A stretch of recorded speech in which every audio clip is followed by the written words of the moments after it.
Jung.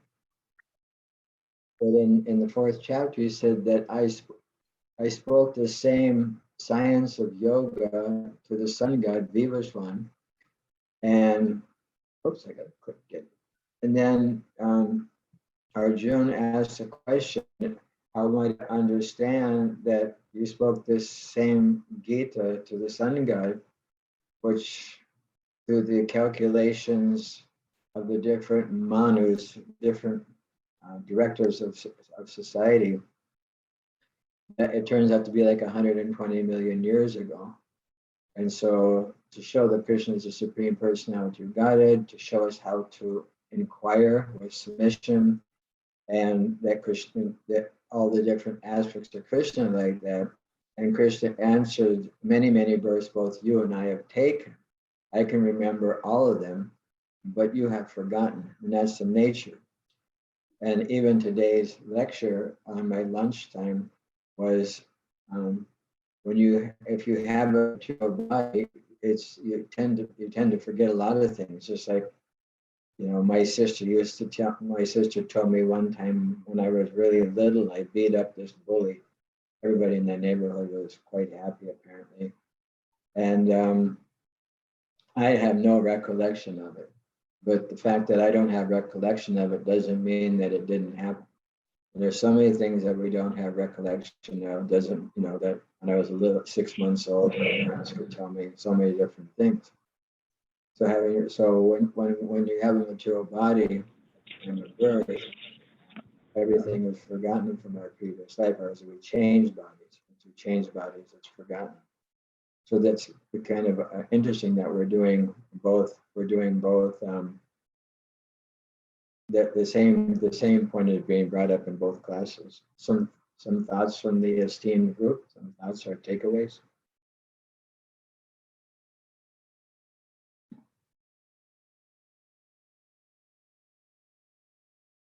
If not, we can read on. Maybe Nanette, would you like to read? You're one of our sponsored readers.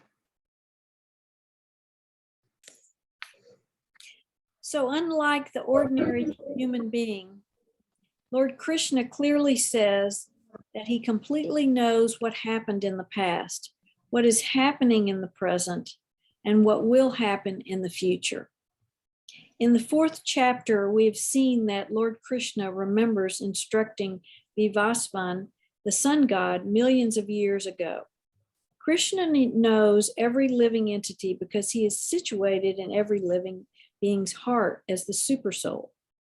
But despite his presence in every living entity as supersoul and his presence as the Supreme Personality of Godhead, the less intelligent, even if able to realize the impersonal Brahman, cannot realize Sri Krishna as the Supreme Person. Certainly, the transcendental body of Sri Krishna is not perishable. He is just like the sun, and Maya is like a cloud. In the material world, we can see that there is the sun and that there are clouds and different stars and planets. The clouds may cover all these in the sky temporarily, but this covering is only apparent to our limited vision. The sun, moon, and stars are not actually covered. Similarly, Maya cannot cover the Supreme Lord. By his internal potency, he is not manifest to the less intelligent class of men. As it is stated in the third verse of this chapter, out of millions and millions of men, some try to become perfect in this human form of life. And out of thousands and thousands of such perfected men, hardly one can understand what Lord Krishna is. Even if one is perfected by realization of impersonal Brahman or localized Paramatma, he cannot possibly understand the Supreme Personality of Godhead, Sri Krishna, without being in Krishna consciousness.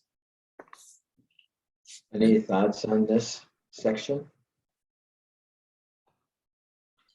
When they're talking about, or is interrupt, when we're talking about this, the stars, the sun, the moon are not actually covered. what's covered, we're the ones that are actually covered. The clouds cover us, but the sun is never covered by the clouds. We're covered by the clouds. And so probably gives the example that the sun makes the clouds, and then the clouds distribute the water or distribute like that. But we, the living entities, we're under the clouds. Just like probably when Prabhupada first took an airplane ride, the first airplane ride he took was from New York to San Francisco in 1967 in the spring. And it was quite a, it was quite a, right when you go through the clouds, you get to see, you go above things. And he said everything looked like little matchboxes from that distance. And so he used to utilize those experiences in his analogies. And so we're the ones that are covered. The living entity is covered, but Krishna is never, just as the sun is never covered by clouds, because the clouds dissipate the clouds. The clouds are evaporated by the sun. In the same way, where there's light, there can be no darkness, which is like Krishna Surya Samamaya Haya Adhikara, which is a verse which is like on the, what do you call it? Like a little banner on our monthly, our bi-monthly, Back to Godhead. Back to Godhead magazine. It comes out every 2 months. I can't remember. There's a word for something that comes out every 2 months. And so that's the little banner for that. Some thoughts or takeaways from this? Some thoughts? It's a pretty general question. Sure. He says, unless one is liberated from material contamination, he cannot know past, present, and future. What does that look like? Well, I haven't reached that stage yet. Well, the reason I'm asking is because I do a work in consciousness, and we really do work in those three arenas. And of course, we're here, and that's where we do our healing. But of course, I'm sitting here in the material world working in consciousness to heal somebody, and we are going to the past, and we're working in the present, and we do go into the future. But this is work in consciousness. So, but I can't say that I'm like, I can't know what that is if I'm totally disconnected from the material world. I mean, how do people know that they know the past, the present, the future if they're in Krishna consciousness, or they're, totally transcended? What does that look like? Well, I think we're combining two different things here. When the point of becoming Krishna conscious, it's described here, even if one is perfect by realization of impersonal Brahman, the glowing, the effulgence, the white light that enters from God, or localized Paramatma, the Lord residing within the heart, he cannot possibly understand the Supreme Personality of Godhead Krishna without becoming Krishna conscious. And so the example is given, the sunshine is like the impersonal Brahman, Paramatma is the Lord residing in the heart. I mean, the impersonal Brahman is like the sunshine, and going to the sun planet is like the Paramatma. You get realization of that planet, and to understand the inner workings of the sun planet would be to understand the inner workings of the Supreme Lord. I think last week we gave the analogy, like if you're a long ways away from a mountain. I think this class I did that in example. A mountain may look like a cloud from a distance. As you approach the mountain, you'll see that there's some more things happening. There's trees, there's plants, there's buildings or whatever. What do you call cabins or whatever? And when you enter into the inner activities of the mountain, you'll see so many things. So, sorry, Scott. We're on chapter 7, text 26. I'm sorry. I didn't mention, my bad. And so the understanding of past, present, and future is known as Trikala Gya. Tri meaning three, color meaning time, and Gya means knower of the three phases of time. Trikala Gya. And so Krishna is Trikala Gya because he's there. You know, he's there in the past, he's there in the present, and he actually understands what's going to happen in the future. And so I think there's a little difference there. And I know that there are some devotees who work in hypnotherapy. I don't know if that's part of your work in therapy. No, not at all. Yeah, but they've regressed people to previous lives, and they experience that certain thing, and there's a certain amount of healing or experience that they have at that time. And so to know fully, to be fully Tri Kalagya would be very, very, very exceptional. And it would take it would take a little real depth of spiritual intuitiveness, not only on that particular realm of spiritual understanding, but on one's own inner spiritual advancement. In other words, if we can only become Tri Kalagya if Krishna allows us to become Tri Kalagya.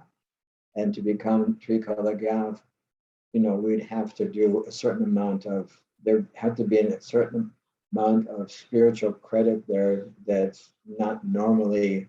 I mean, you could get a little glimpse here and there, but you're not going to get the full, the full video or the full movie. You're only going to get excerpts of it. You're not going to see the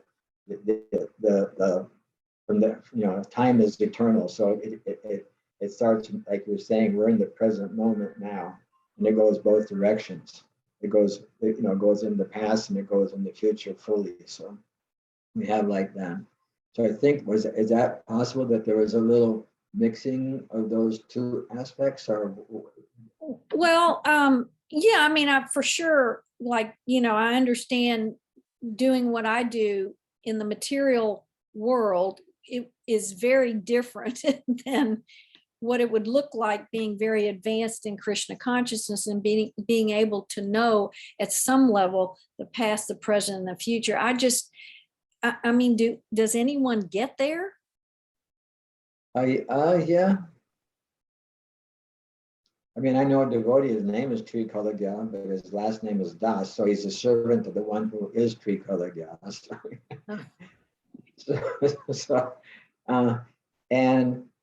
And a lot of times, Srila Prabhupada would like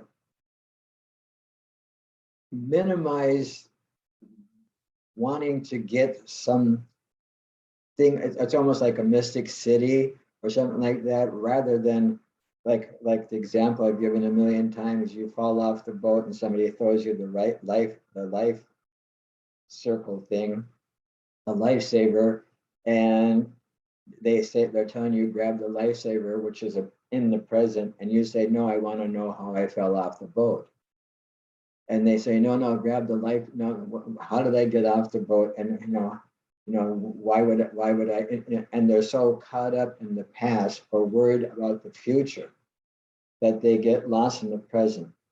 And one of the interesting things about the present is that bhakti only manifests in the present. Bhakti manifests in the present. It may have been there in our past. It may come in our future, but its experiential side of it is in the present moment, and therefore Bhaktivinoda Thakur, whose appearance day was just a few days ago, was explained that in the past, don't worry about the past. The past is the past, and don't dream of the future. So much, it's not that we don't plan, and it's not that we're not, aware of that. We're going to need necessities and stuff like that. But the focal point is be present in bhakti right now, because even like we've discussed here before, even our occupation, even going shopping for boga, even going shopping for household necessities to keep clean. This can all be in the present in bhakti if one is allowing bhakti to enter. It's incumbent upon us to know that we're responsible for allowing bhakti to enter, or we're responsible for blocking bhakti from entering by our desire. And so we have to really, understand what is I don't want to say that what you're doing, trying to figure out people's past and futures, isn't helping. But the main thing is to get them to the point of, people to the point of bhakti, and that takes a long, long time, and it's a big effort. But in the meantime, we can certainly help people overcome different challenges and experiences that they have, so that they can become a little more clear in their lives. There's no harm for them. Yeah. Although Prabhupada said, if a thief breaks his arm and you're a doctor and you fix his arm, what good have you done? A thief breaks his arm and he can't steal for 6 weeks, and you fix his arm, then he goes out and starts stealing again. So what good have we actually done by healing the broken arm of the thief? Prabhupada's like quite famous for not mincing words, I think, as the way they say it. He doesn't hold back. He's just like, what is the value of breaking that, fixing an arm of somebody who's a thief? I mean, he's just going to steal again. Better not to fix it. But still, we fix the arms of so many thieves.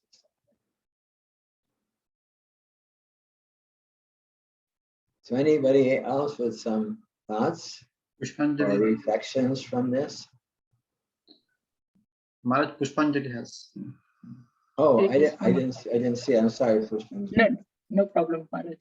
Maharaj, this purport is saying that Krishna knows the past, the present, and the future. And it says elsewhere, like living entities have free will. So if we have free will, then how can Krishna know everything in the future? Like, then if in one way, do we have free will then? He knows what you're going to do.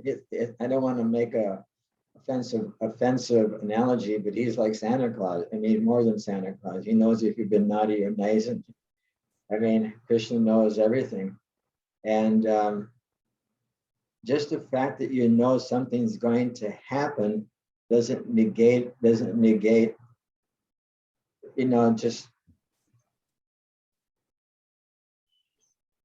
just like now, today is the first day of fall. And we actually almost had kind of like a fall-like day here in Dallas. Yesterday it was like 106 degrees, and today it was like 82. And the wind was from the north, and it was kind of swirling. It was kind of really, really windy. So we can have an understanding of what fall is like and what winter is like here, and we can make predictions. We can predict what it'll be, but it doesn't mean that and we can tell somebody to do like this or to do like that, but we can't force them to do something. So Krishna may know. Just because he knows doesn't change it. It is still confusing to understand for me. If he knows, then he knows every time what we're going to choose. But sometimes we feel that we disappointed, our seniors or devotees by making a choice.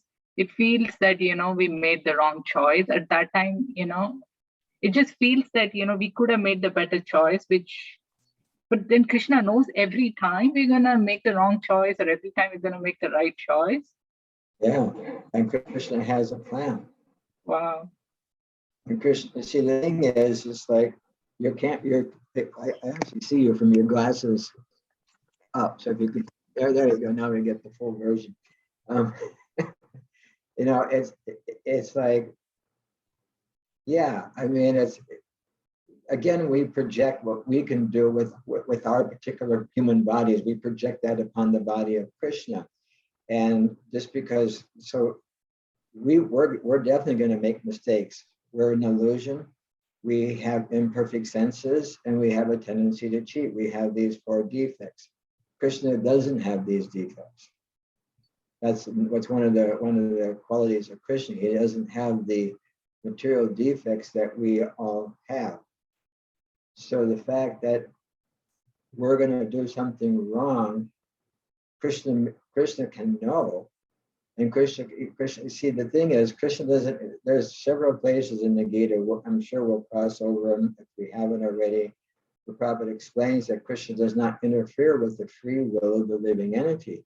Nor does he, and just because someone's a quote unquote advanced devotee, and generally we, what would you say, categorize advanced devotees for longevity in the Hare Krishna movement, where that I have like an opinion on that.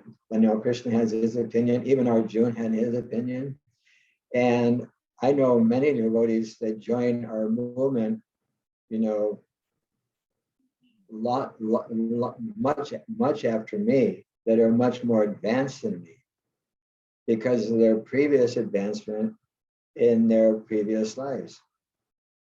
They start out in, and we tend to categorize advanced devotees like, oh, he joined in 1970, he joined in 66. So there is like there's a military hierarchy, which we respect. In other words, like, sir, with all due respect to your rank, seniority, and serial number or whatever, I don't know exactly, the military people say, with all due respect to your rank and seniority, I have to tell you, you're wrong, right? And so we have that, and that's meant to be respected within our society, but it doesn't necessitate that someone who comes tomorrow may not be working on percentage point 75. When I joined, I was on percentage point 5. And maybe I've got to percentage point 8. And so I'll say 10 because that makes the math easy. He's still 76 points ahead of me.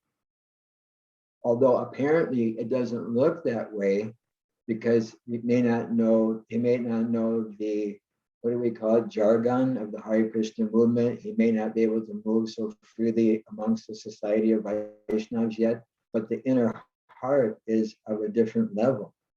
We have to be very, very careful in our spiritual life because we don't know that it's very difficult to know the inner heart of a Vaishnava, of a devotee of the Lord, and where they're at. And Bhakta Bill or Bhakti and Jane, they could be a very advanced soul coming into our society just at a particular time where Krishna allows them to come in to help assist Srila Prabhupada's movement. We're talking inner movement, what would you say, inner theories or inner philosophy of our society. But most people here have been around for a little bit. And so we should be very, very cautious not to just judge by a date, but to not even judge, just to accept somebody from where they're at and try to engage with them in Krishna consciousness. Really, really engage with people with Krishna consciousness. And the fact that Krishna knows everything, for me, it's just like totally cool. I mean, know everything. It's like, dude, he knows everything. So Maharaj, okay, taking the point that Krishna knows everything, and then you put Krishna only in that, in the sense, like say, when Bhakti Charu Maharaj was sick, everybody was praying. So now if I think Krishna already knows what's going to happen, and then what is the use of prayers? That is like one point of the question. The other is, if Krishna knows the future, then Krishna, does he change it? Does he know that he's going to change it? That's like, the main question is, what is the power of prayers? Like so many times we just pray for so many people or for ourselves. If Krishna knows everything and that's how things are going to be, then Yes. What is the use of praying and, doing all the, offerings of different prayers that, you think so somebody else life would change or something else could change. How to conceive of that? That's a nice question. It's a nice question. Why pray? Shravanam, Kirtanam, Smaranam. Prayer is one of the 9 processes of devotional service. And Krishna hears those prayers. And when we pray for other living entities, just like today, a 7-year-old boy and a 6-year-old boy and his 2 brothers, twin brothers and sisters, or 4, they found a little bird. And it was wounded. It actually was covered with insects. It was almost dead. And then they, their father and mother took it to try to help it. And they were praying for the bird, and they were chanting to the bird, and the bird left its body. Here's a little bird that was just happened to be on the street and got the mercy of those children because they're Vaishnavas. So when someone's a devotee of the Lord and they pray, we're not praying, Prabhupada allowed us, my dear Lord Krishna, if you so desire, please allow our spiritual master to stay. Please allow our spiritual master to become here. My dear Lord Krishna, if you so desire, please. In other words, it's like, putting emphasis on Krishna and Krishna's desire, submitting ourselves to the will of Krishna. And when one submits themselves to the will of the Lord, then we become closer to the Lord. And the closer we come to the Lord, the better off it is for everyone. And not only, and also we're praying for that particular, you mentioned His Holiness Bhakti True Swami, and we were praying for Bhakti True Swami. And the prayers are heard by the Supreme Lord, and the Supreme Lord can understand that this person, if there's, what was it, 10 people praying for this person. I mean, there's a gazillion living entities in the world, but at least we had like 1 million. If 1 million people are praying for somebody, Krishna knows that. Even if one person is praying for somebody, Krishna knows it, because Krishna knows everything. And if Krishna can see that this person is very dear to those who are serving me, then Krishna can make that journey, that transference. What would you say? I don't want to. Yeah.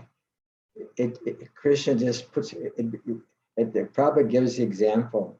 The kitten in the mouth of the cat feels great comfort. The rat in the mouth of the cat feels much discomfort. And so when a Vaishnava who is like the kitten in the mouth of the cat and is being prayed for by the Vaishnavas, the extra protection that the cat gives the kitten is greater. And so we're our whole movement is a movement of prayer. Each Hari, and each Krishna, each Rama, every one of them is a prayer. We're meant to open the heart and experience the heart. I'm just going through a series of different things that the heart has a material function where it pumps blood. It has an emotional aspect where it has, love or anger or fear or friendships. And, there's so many different aspects to the emotional side. And then there's the spiritual side of the heart where we want to clean up. We want to clean it up so Krishna will be willing to enter into that part of our heart. And so, by the prayers of the Vaishnavas, or the prayers of anyone actually. I mean, even my previous doctor, and I dress like this when I go to the doctor, and I'm in there chanting in the doctor's office. And one day there was quite a few people waiting, and so I told her that I stopped chanting and I was just reading scripture because I didn't want to disturb any of your patients by me sitting in the office talking to myself. Nowadays we got COVID, so it's easier because you got a mask on. and they don't know what we're doing. But she said, no, Mr. Monk, please, I walk around the office doing my rosary all day long. So you can walk around the office chanting as much as you want. And so, and not only that, but prayer helps us understand the temporal nature of the world and that we're definitely going to lose everything. Everyone and everything. Just imagine right now, I mean, this is like I don't want it to be morbid or anything, but just like right now, everything that you own, you knew like you felt the big one coming, and all your loved ones, all your possessions, everyone that you ever knew, everything that you ever owned, everything that you ever did right, everything you ever did wrong is all of a sudden coming before your eyes and is going to, like, I don't want to say disappear, but we're going to exit this body and it's all going to be just left as it is. We pray at that time. And if there's someone with you praying, would you notice the value of that person praying at that time? I would. Yes, I would definitely. very much. I would definitely, and that's everyone's going to have that experience. We're unfortunate as it may be, and as difficult a topic as it becomes, that's our whole philosophy. We're preparing for the moment of death. Because yam yam vapi smaram bhavam jagyat yante kalevram, or whatever state of being one is in at that moment, one will be transferred. So in the purport Prabhupada says that this emphasizes the importance. There's three or four verses that go together, and the purports are all combined. But he says these verses emphasize the importance of Krishna consciousness, because if we can think of God in any one of his forms, any one of the forms of God at the time of death, then we'll be transferred to that place. But if we're not in that consciousness, then we're going to go to another place. So if it's like when someone's praying, I'll give an example, a modern example. If someone's praying for you, it's like having a hometown advantage at a football game, or it's like a hometown advantage. You got the whole what do you call those things? You got the whole stadium. Go make it over the game. Hit the ball, kick the ball, or whatever the sport is. You got the whole crowd, cheering for you. You got a better chance. That's why they call it the home court advantage. So when people are praying for us, it's definitely the home court advantage. Yes, Maharaj, thank you so much. Very, very wonderful points, and I understood. Thank you so much. I like that home court advantage one. Yes. I don't know where it came from, I but have a comment about the little bird. yeah. I'm sitting here thinking, well, the bird died, but how fortunate the bird was that he had these people praying, the bird had these people praying for him, chanting Hare Krishna. And so I'm sure at the time of death, perhaps that bird will go to a higher place or will be elevated to a different body next time. And so how wonderful really is that? How wonderful it is. It's very wonderful.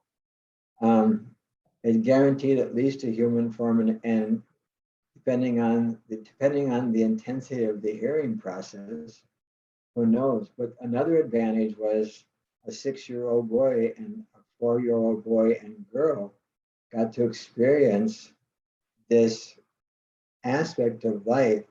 And the older boy was a little sad because he's a little older and really wanted to help. And I cried a little bit. And he came over and he told me that the bird died. And I said, we did everything we could possibly do for the bird. This is our duty, that we have to do everything we can possibly do for every soul that we know to help them in any way that we can. I just sent a message to a young man that I was introduced to when he was 10 years old. He was one of my students for, I don't know, 4 or 5 years.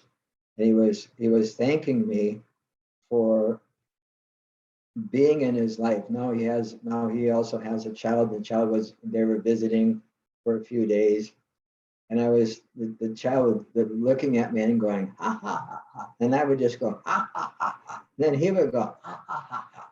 And I go, ha, ha, ha. I just, just like back and forth. And it reminded him of me being with him, the father, me being, just like gimmick, what do you call it? Mimicking the kids and stuff like that. And he said he was in a meditation session, and he said tears of gratitude were gliding from his eyes. And I said, anytime I can help anybody spiritually, materially or spiritually, gain some happiness, gain some relief, gain some growth, whatever it is, it gives me life. It gives us life to give. The more, what do they say? Is we're all known by what we give at the time when we leave this world. What this person offered to society, that goes along with us. Sometimes our nefarious activities follow, but the best part is the good that we do. And so I was very, I thought it was a wonderful experience for those children, and the parents, got to sit with them and explain to them and talk to them. Very wonderful life lesson. Any other? We're going through this pretty, what would you say, systematically? Yeah, Ananteshwar Prabhu. Maharaj, in the purport, Prabhupada says, he says that the sun, moon, and stars are not actually covered. Similarly, Maya cannot cover the Supreme Lord by his internal potency. He is not manifest to the less intelligent class of men. We discussed that last week, right?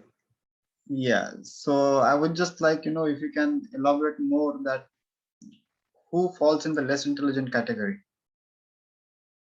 Yeah. Scratching my eyebrow, trying to be a nice guy. Who falls into the less intelligent? But, I was listening to a lecture today, and Prabhupada was explaining that less intelligent people who do not accept Krishna as a Supreme Personality of Godhead. So that's one level. But in the same lecture, Srila Prabhupada was explaining anyone who accepts any aspect of God. He said that someone, he used the word, I don't know if it's politically correct anymore, uncivilized class of men, or, people that dwell in the jungle or the forests or the mountains and stuff like that. They bow down to the mountain, or they'll bow down to the sun, or they'll bow down to something. And he says, to that extent, they're God conscious. So,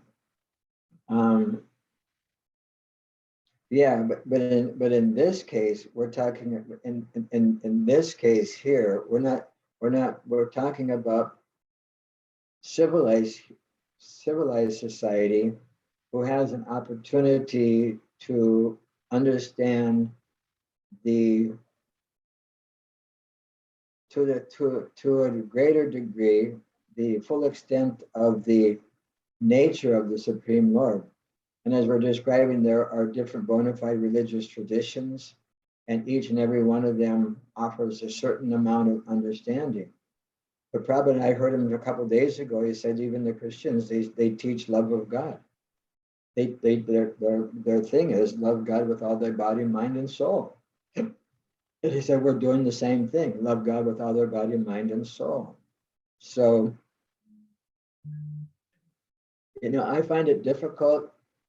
I don't find any difficulty in accepting Prabhupada's words that someone's less intelligent if they, can't understand Krishna as the Supreme Personality of Godhead. And because he uses that type of terminology on occasion. It's not that it's his overall, what would you say, understanding, because he does accept that, like say that, he mentioned so many times when he went to that Scottish Churches College, what the professors there were all whatever, some type of religious, what do you call it, tradition, and they were teaching all the Bengali boys, certain things, and he appreciated a lot of it. Even Srila Bhaktivinoda Thakur, whose birthday was just a couple of days ago, took the good out of all religious traditions, not condemning them. We're not meant to condemn. Too much condemnation going on already. We don't need more condemnation. And one thing is like, according to time, place, and circumstance, one can speak very, very boldly, but that's only in certain circumstances. Not every, and you can see that Prabhupada did like that. He sat in, there was this Cardinal that French name, Dinur. I don't have the French ours in my phonics or whatever you call it. And he sat and listened for the long, just sat and listened and just tried to explain to him that, Jesus taught thou shalt not kill, but you're doing wholesale animal slaughter. Very, very patient, very, very kind. Didn't tell him that he was an unintelligent, fool and a mudha. Mudha means donkey. He didn't use all those words when he was explaining it to people who had good intelligence. The person actually had, it had a real hard time understanding that animals had souls, but that's due to a certain type of covering that we're born with. But to see how Prabhupada, the artwork that Prabhupada performs as he's instructing different people according to different times, places, and circumstances is a masterpiece. It's literally a masterpiece. And so, what type of fool is he talking about here? I'll say me. And then, they say if you're going to make a joke about, if you're giving a speech and you're going to make a joke about something, don't make it about somebody in the audience, make it about yourself. So this is our system, as far as I can see. The reason I asked you this question is because in this purport, Prabhupada uses the same word twice. Yes. And earlier, in the earlier paragraph, not paragraph, in the same paragraph, he says that he is situated in every living being's heart as the super soul. But despite his presence in every living entity as a super soul and his presence as the Supreme Personality of Godhead, the less intelligent, even if able to realize the impersonal Brahman, cannot realize Krishna as the Supreme Person. Yeah. So I didn't want it to fall in that category. Yeah. Well, the thing is, see that I think I explained this a little bit on Sunday, that the people that want just liberation, say they want to emerge into the light, or someone wants mystic cities. These are desires other than pure bhakti, pure service.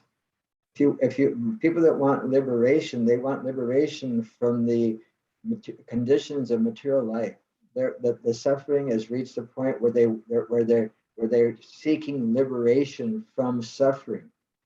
They're not seeking service to the Lord. They're seeking something for their own self.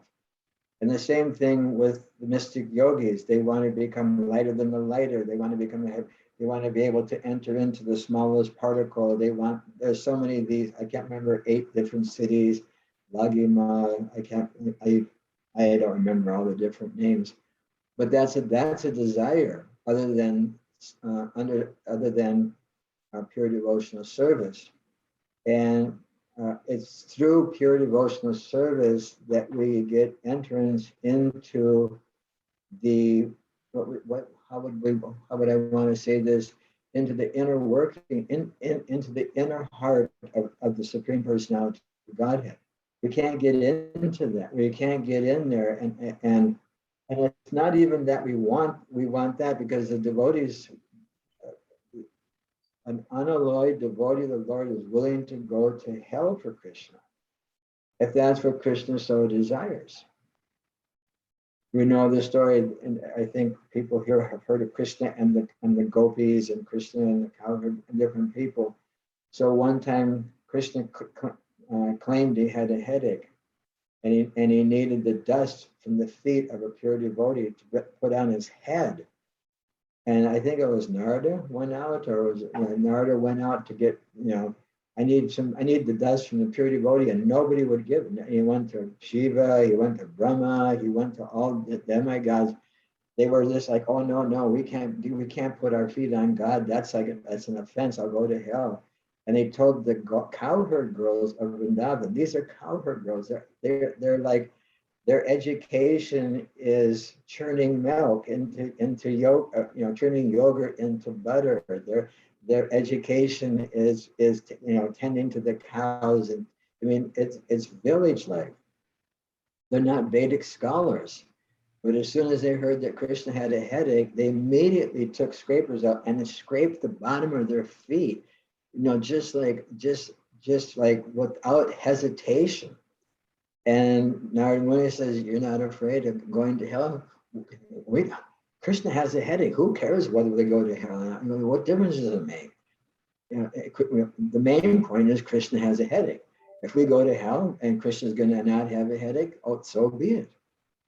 That's a level of devotion that it takes to enter into the core of Krishna's Leela, meaning pastimes, and Krishna's, to really have a vision of what the Supreme Lord really is, and our relationship to Him can develops from that.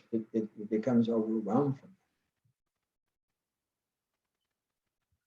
So, I mean, I never thought of becoming, impersonalism is always there. Everything is tinged with impersonalism. But to be an impersonalist and think I'm going to become God, I remember when I was in college, they had a sign, give $35 and we'll give you a mantra, and in 6 months you'll be God. And I thought, oh my God, will we be in trouble? You'd have I went to a small college, there was 3,500 students, and if they all bought it, there'd be 3,500 gods walking around the campus. I'm probably say there's gods on there's a new incarnation on the street corner every week. Yeah. I mean, we can make it sound foolish, but the thing is, it's like impersonalism is actually there. That is, Prabhupada wrote that mantra for Prabhupada. There's like a pranam mantra, like a glorification mantra for the spiritual master. Namaste Saraswati Devi Gauravani Pacharane Nirvasesha Sunyavadi Pasas. Namaste Gauravani. Namaste Gauravani Pacharane. He's here to preach the message of Lord Chaitanya. Namaste Saraswati. Servant of Saraswati, about his spiritual master, to eliminate voidness and impersonalism. The purpose was to rid the world of voidism and personalism, and let everybody understand that who God is. And so, yeah. But you're going to see this almost impersonalism, you know. If you're just nice on a material level to people, they're shocked because of the personal nature that you have. I mean, when I went to the doctor today, I went to the doctor again today, and I brought brownies. The last time I brought, last 2 times I brought cookies. I thought something different, and they, as soon as they saw me. And then they say, "Why did you bring us this time?" You know, it's just like it's a personal relationship, and they're so used to this. Like everybody's become like a little like robot, doing their little robot function in the world, and when we can experience even a little bit of material personalism, what to speak of spiritual personalism, it can go a long way.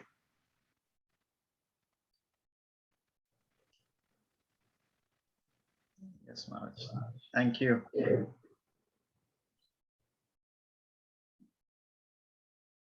Maharaj, you may not have time to answer this, but we can do it later. And maybe you've done some of it already. But I'm struggling in this particular place with the meanings of the concepts of knowing and understanding. And I mean, the last lines of the text were, "But me, no one knows," which kind of suggests that no one can. Doesn't say that no one can know, but the fact that no one knows Krishna kind of suggests that it's really not going to happen very easily.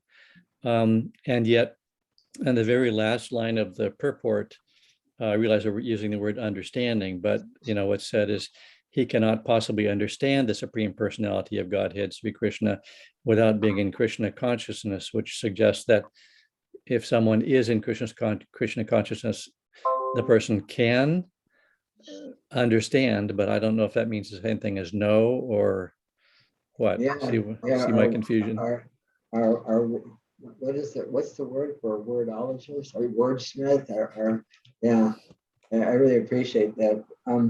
But not to just